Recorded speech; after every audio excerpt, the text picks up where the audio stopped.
ഭരണി ഭരണി നക്ഷത്രത്തിൽ പിറന്നവരുടെ നക്ഷത്ര ദോഷങ്ങൾ എന്താണ്, അവയുടെ പരിഹാരങ്ങൾ എന്താണ് എന്നാണ് ഞാൻ ഇന്ന് ഈ വീഡിയോയിലൂടെ നിങ്ങൾക്ക് വേണ്ടിയിട്ട് പറയുന്നത്. അപ്പോൾ ഈ ഒരു പറയുന്ന സാഹചര്യങ്ങളൊക്കെ മനസ്സിലാക്കി ആ ഒരു ദശകളൊക്കെ ഏതാണെന്ന് സ്വയം ജാതകത്തിലൂടെ തിരിച്ചറിഞ്ഞ് ആ ഒരു സമയങ്ങളിലൊക്കെ പരിഹാര കർമ്മങ്ങളൊക്കെ ചെയ്താൽ നിങ്ങൾക്ക് വളരെയേറെ ഗുണപരമായ നല്ല മാറ്റങ്ങളൊക്കെയും ജീവിതത്തിൽ ഉണ്ടാക്കിയെടുക്കാൻ കഴിയുമെന്നുള്ളത് 100% സത്യമായ ഒരു കാര്യം തന്നെയാണ്.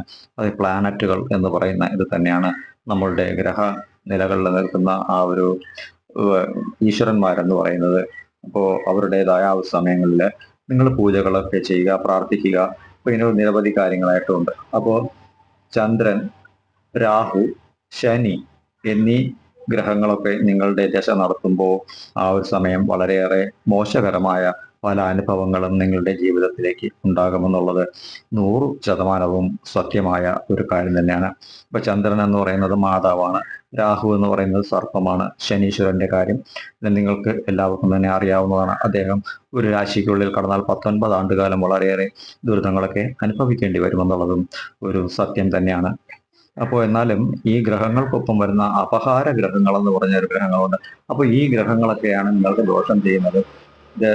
ശരിയായി പറഞ്ഞാൽ ഇത്തരം ഗ്രഹങ്ങൾ സ്വയം നമ്മുടെ ജാതകത്തിലേക്ക് വരുമ്പോൾ അവർ സത്യത്തിൽ നമുക്ക് നന്മകൾ മാത്രമായിരിക്കും പ്രദാനം ചെയ്യുക. എന്നാൽ അപഹാരമായി വരുന്ന ഗ്രഹങ്ങളൊക്കെയും നമുക്ക് മോശം തന്നെയായിരിക്കും പ്രദാനം ചെയ്യുക എന്നുള്ളതാണ്. ഇപ്പൊ ശനീശ്വരൻ ഒരു രാശിക്കുള്ളിലേക്ക് ദശ നടത്താനായിട്ട് വരികയാണെങ്കിൽ ആദ്യത്തെ 3 വർഷം ശനീശ്വരൻ എന്തായാലും ആ വ്യക്തിക്ക് തിന്മ ചെയ്യില്ല, നന്മ മാത്രമായിരിക്കും ചെയ്യുക എന്നുള്ളത് 100% സത്യമായ കാര്യം തന്നെയാണ്. അപ്പോ നിങ്ങൾ മഹാലക്ഷ്മി, അതുപോലെ തന്നെ അന്നപൂർണേശ്വരി എന്നീ ദേവിമാരെ നിത്യേന ഭജിക്കുന്നതും പൂജ ചെയ്യുന്നതും ഒക്കെ വളരെയേറെ നല്ലത് തന്നെയാണ്. അതുപോലെ തന്നെ ലക്ഷ്മി ദേവിയുടെ ആ ഒരു പ്രാർത്ഥനയൊക്കെ കേൾക്കുന്നതും അതുപോലെ ഇതൊക്കെ പറയുന്നതും വളരെയേറെ ഗുണപരമായ മാറ്റങ്ങളൊക്കെ നൽകും എന്നുള്ളത് മനസ്സിലാക്കേണ്ട ഒരു കാര്യം തന്നെയാണ്.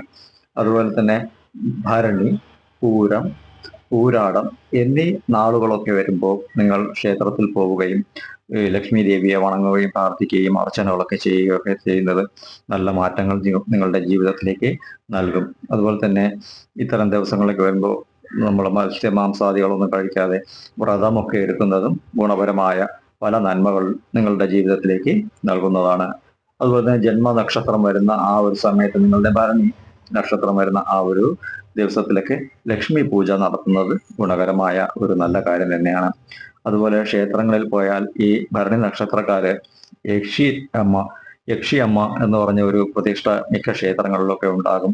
അപ്പോൾ സാധാരണഗതിയിൽ യക്ഷി എന്ന് നമ്മൾ ഉപേക്ഷിച്ച് പോകാറുണ്ട്, വണങ്ങാറില്ല പലപ്പോഴും. എന്നാൽ അവർക്ക് നിങ്ങളുടെ ജാതകവശാല് അല്ലെങ്കിൽ ഈ നക്ഷത്രവശാലൊക്കെ വളരെയേറെ അനുകൂല ഫലങ്ങൾ തരുവാൻ കഴിയുമെന്നുള്ളത് 100% സത്യമാണ്. അപ്പോൾ ഈ ഭരണി നക്ഷത്രത്തിൽ പിറന്നവരൊക്കെ ഈ പെൺകുട്ടികളൊക്കെ ആണെങ്കിൽ വിവാഹത്തിന്റെ കാര്യത്തിനൊക്കെ ബുദ്ധിമുട്ടൊക്കെ അനുഭവിക്കുന്നൊക്കെ ഉണ്ടെങ്കിൽ നിങ്ങൾ യക്ഷിക്ക് ഇതുപോലെ പിച്ചിപ്പൂവൊക്കെ വാങ്ങിക്കൊണ്ട് സമർപ്പണം ചെയ്യുന്നത്, അതുപോലെ കുങ്കുമം സമർപ്പണം ചെയ്യുന്നത്, ചുവന്ന പട്ട് സമർപ്പണം ചെയ്യുന്നതൊക്കെ നിങ്ങളുടെ ജീവിതത്തിൽ ഒരുപാട് മാറ്റങ്ങളെ ഉണ്ടാക്കിത്തരും. എന്ന് വെച്ചാൽ നമ്മൾ അറിയാത്ത ചില ഉപദ്രവങ്ങളും ദോഷങ്ങളും ഒക്കെ, നമ്മുടെ കണ്ണിൽ കാണാൻ കഴിയാത്തതൊക്കെ നമ്മുടെ പിന്നാലെ കൂടി കുടുംബത്തിലും തൊഴിൽ സ്ഥലങ്ങളിലും വിദ്യാഭ്യാസ സമയത്തൊക്കെ ബുദ്ധിമുട്ടുകളൊക്കെ അനുഭവിപ്പിക്കുന്ന പല കാര്യങ്ങളുണ്ട്. അപ്പോൾ ഇതെല്ലാം തന്നെ യക്ഷി അമ്മയ്ക്ക് വളരെയേറെ മാറ്റങ്ങൾ ഉണ്ടാക്കി തരുവാൻ കഴിയും നിങ്ങളുടെയൊക്കെ ജീവിതത്തിലേക്ക്.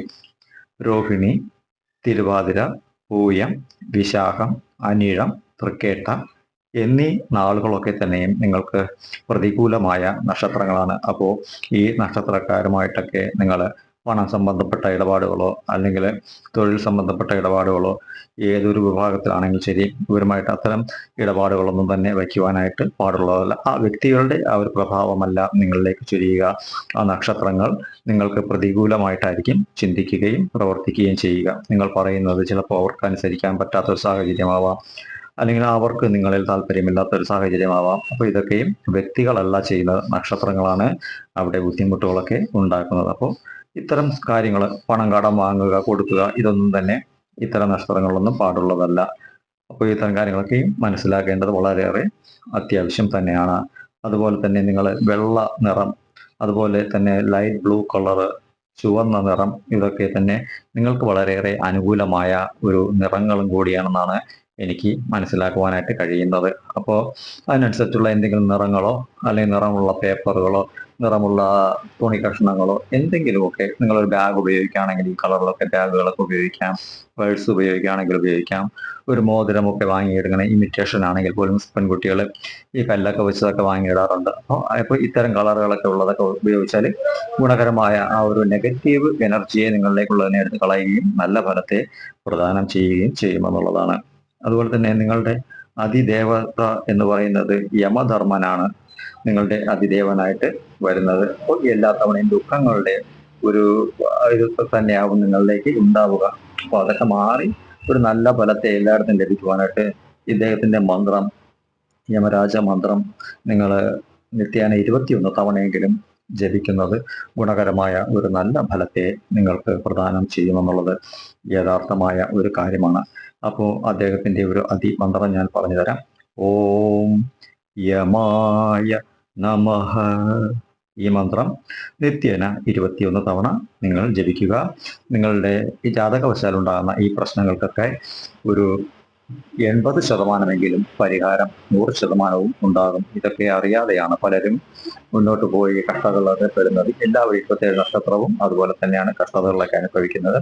അപ്പൊ ഇതാത് ദശാകാലങ്ങളൊക്കെ മനസ്സിലാക്കുക. അപ്പോൾ ചന്ദ്രൻ, രാഹു, ശനി എന്നീ ദശാകാലങ്ങളാണ് നിങ്ങൾക്ക് ഏറ്റവും കൂടുതൽ മോശകരമായ ഫലത്തെ തരുന്നത്. അപ്പോൾ ഈ ഗ്രഹങ്ങളൊക്കെ തന്നെയും മറ്റ് ഏതൊരു ഗ്രഹത്തിന്റെ കൂടെ അപഹാരമായിട്ട് വരുമ്പോഴും ഇത് തന്നെയായിരിക്കും നിങ്ങൾക്ക് പ്രദാനം ചെയ്യുക എന്നുള്ളത്.